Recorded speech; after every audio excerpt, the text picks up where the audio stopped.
We're going to spend the first segment of this pregame show just talking about this day, what it could have been. I want to start with you, Shaq, with your former teammate, Kobe Bryant, and what would have been birthday number 42.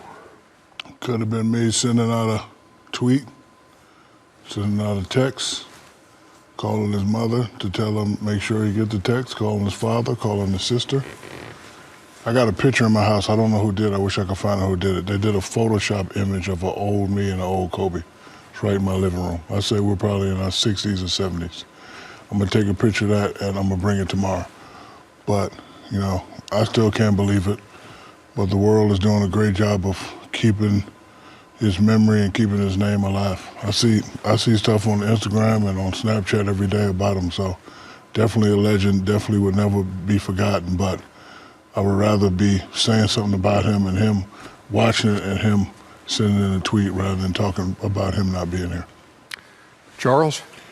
2020 just sucks.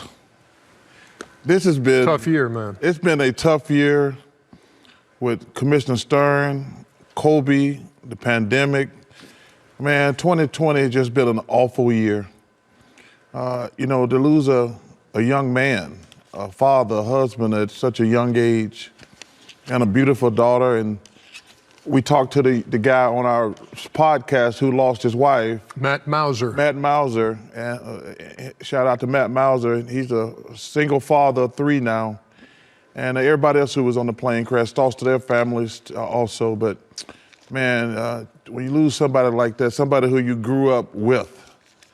And I live in Philadelphia during the summer. I pass Laurel Marion High School 3 to 5 times a day, every time I leave my condo. And going back for the last 30 years, the first thing I thought about every day I drive by, that's where Kobe Bryant went to high school.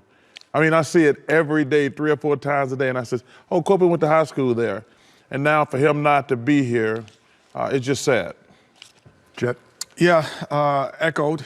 You know, I think a lot of us, even contemporaries, didn't realize how much we actually admired him as a player and as a person until. Oh my goodness. Yeah, until he actually passed away. And when he passed away, I think the energy of how much you really thought about him and acknowledged him as a player and as a father. And you say you pass Laurel Marion every day. I go by the Mamba Center, or used to be Mamba Center. Now it's not the Mamba anymore, but the Mamba Center is where my AAU team Aim High practices.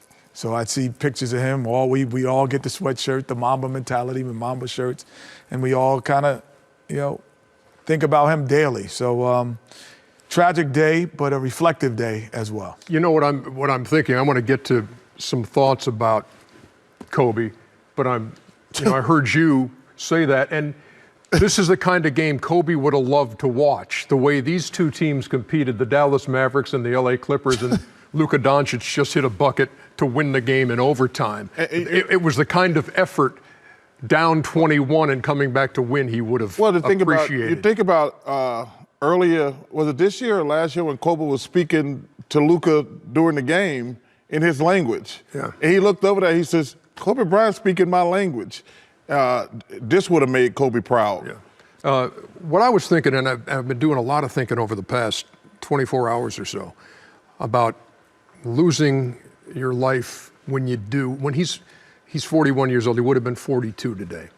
And I'm thinking about what else is out there in your later years to be accomplished. And it got me thinking too about the kind of life I've lived, and I'm saying, I've been broadcaster for 20 years, TV for 20 years before I got to sit down with you guys and have the most fun in my life on TV well past the age of 42.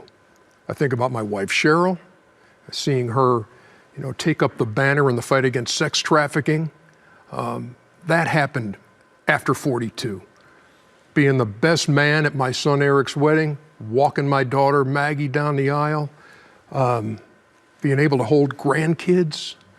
I wrote a book that people read. I spoke at my alma mater's commencement. all these things that happened well after the age of 42. And I just sit here and I say, wow,